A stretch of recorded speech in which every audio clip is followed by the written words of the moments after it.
Halo teman-teman, jumpa lagi dalam video tentang belajar bahasa asing. Kali ini videonya akan membahas tentang proses awal saya belajar bahasa Jepang secara otodidak. Tetapi sebelum kita membahas tentang prosesnya, saya ingin bicarakan satu topik penting tentang motivasi belajar terlebih dahulu. Dari pengalaman saya belajar bahasa asing, ada dua jenis motivasi. Yang pertama adalah motivasi untuk memulai, dan yang kedua adalah motivasi untuk meneruskan. Motivasi untuk memulai biasanya sifatnya ringan dan macam-macam bentuknya. Motivasi tersebut bisa jadi berawal dari musik, anime atau serial televisi lainnya, buku, dan lain sebagainya.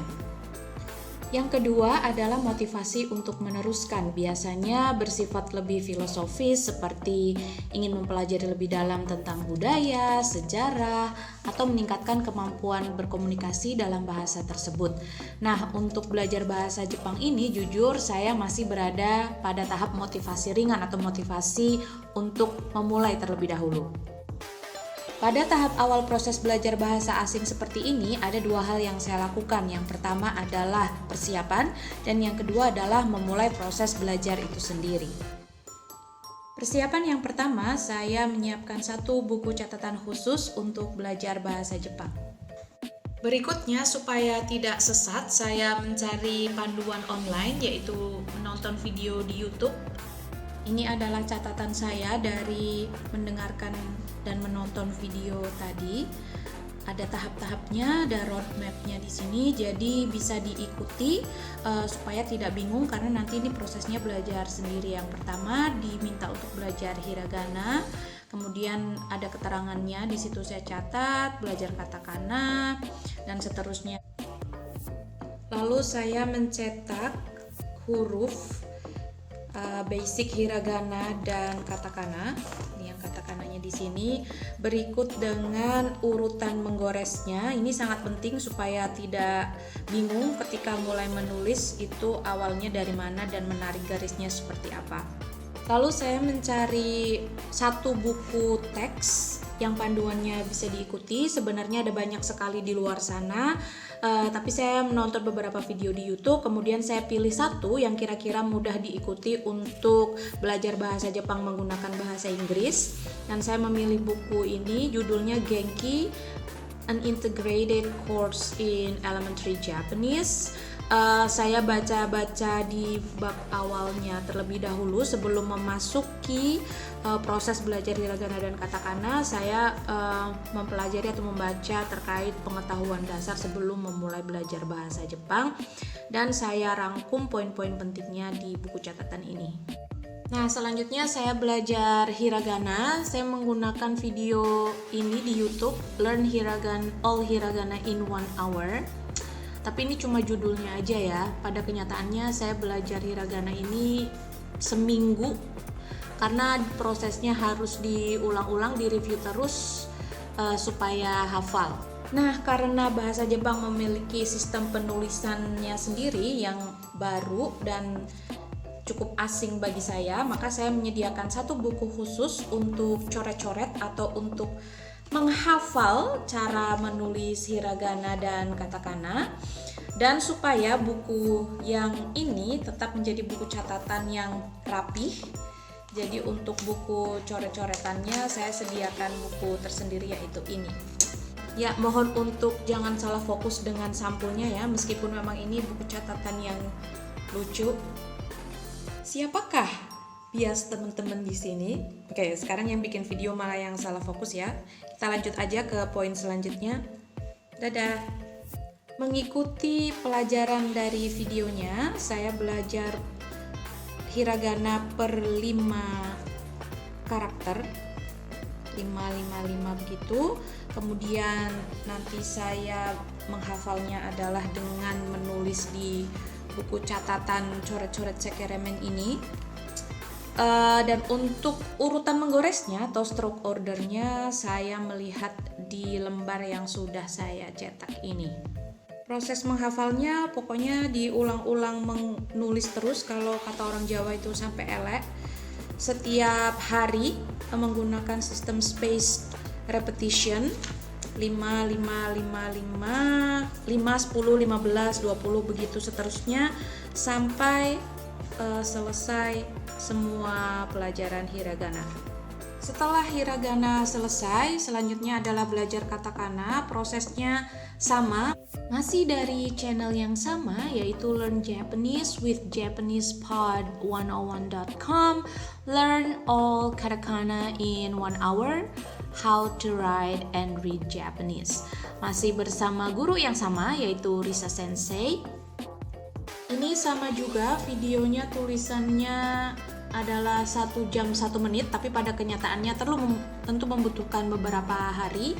Enggak seminggu juga sih, karena kan ini mirip untuk urutannya dan sistem belajarnya mirip dengan yang hiragana, cuma beda goresan saja dan bentuk hurufnya. Tapi untuk sistem belajar, karena sudah belajar dari hiragana terlebih dahulu, sehingga yang katakananya ini lebih cepat, sekitar 3,5-4 harian gitu udah selesai. Nah, saya menyebut tahap belajar hiragana dan katakana ini adalah tahap pengentasan buta huruf, karena tadinya garis-garis seperti ini yang seperti sama dengan dan seperti pedang ini tadinya tidak ada artinya sama sekali bagi saya, nggak bisa baca. Tapi dengan sudah belajar hiragana dan katakana, sekarang kalau melihat goresan-goresan ini jadi sudah mengerti bahwa oh itu ternyata ada bunyinya dan bunyi tersebut nantinya memiliki makna. Nah, mulai dari sini baru bisa memasuki belajar dasar-dasar ekspresi-ekspresi dalam bahasa Jepang. Nah, sebagai alat bantu proses belajar, selanjutnya adalah install keyboard bahasa Jepang. Tadinya cuma alfabet biasa dan bahasa Korea aja dan Hangul aja. Sekarang ada tambahan keyboard hiragana. Tadinya bingung banget ini cara makainya seperti apa, tapi sampai harus nonton video dulu gimana cara pakai keyboardnya. Tapi setelah belajar hiragana dan katakana baru paham bahwa oh ini tuh A, I, U, E, O gitu loh. Terus ini kakiku keko. Kalau mau dijadiin G tinggal klik di sini. Dan tadinya tuh kirain ada, karena terbiasa dengan keyboard alfabet dan juga keyboard Hangul, di mana kita kalau menyusun kata itu menggabungkan sendiri dari alfabet yang ada. Nah, kalau di bahasa Jepang itu enggak, keyboardnya cuma ada hiragana aja. Nah, nanti kalau misalnya mau versi katakananya tuh muncul sendiri di atas gini loh, dan kalau mau versi kanjinya juga muncul di atas gini. Dulu kirain tuh ada kayak keyboard sendiri buat kanji gitu. Terus kan kanji ada ribuan ya, jadi bingung gimana cara makainya ribuan. Ternyata gampang karena keyboardnya cuma hiragana aja. Untuk katakana dan kanjinya nanti bisa pencet sendiri milih di atas. Begitu. Nah, sejauh ini baru sampai situ aja progres belajar bahasa Jepangnya, baru sampai selesai belajar katakana. Tapi udah ada beberapa momen mengharukan. Yang pertama adalah ketika melihat ini halaman awal ekspresi belajar bahasa Jepang gitu. Ini kan tulisannya kan gini ya. Bentar, blur. Nah, ini kan tulisannya gini. Tadinya semua goresan-goresan ini tidak ada artinya karena saya buta huruf dan tidak bisa membaca. Nah, sekarang sudah bisa. Misalnya nih, ini yang di atas ini, Ohayo. Ya, walaupun ini memang ekspresi yang benar-benar dasar banget dan sederhana banget, tapi udah senang aja gitu karena belajar hiragana katakana seminggu 3 hari. Terus sudah bisa baca ini yang tadinya ini cuman kayak garis-garis tak bermakna gitu, sekarang tiba-tiba udah bisa baca dan udah ngerti itu apa. Terus kemarin ke mall gitu kan sama suami saya, terus ngelewatin Miniso dan bisa baca ini tuh terharu banget. Kayak ini tuh ternyata tuh bukan Miniso kan bunyinya, ini kan Meiso.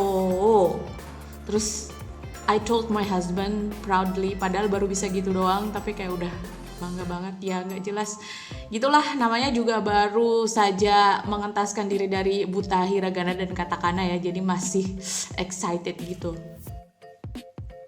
Terus karena perlu beli headset, akhirnya beli headset di Miniso, dan momen mengharukan berikutnya adalah bisa baca katakana ini bacanya inia, maksudnya in ear, karena kan kalau katakana dipakainya untuk loan words yang mostly dari bahasa Inggris gitu kan. Jadi ini in ear maksudnya ya headphones itu kali ya, karena dimasukin ke telinga, so in ear kali, nggak tahu namanya juga masih pemula. Terus kalau yang ini kanjinya nggak ngerti, belum sampai situ.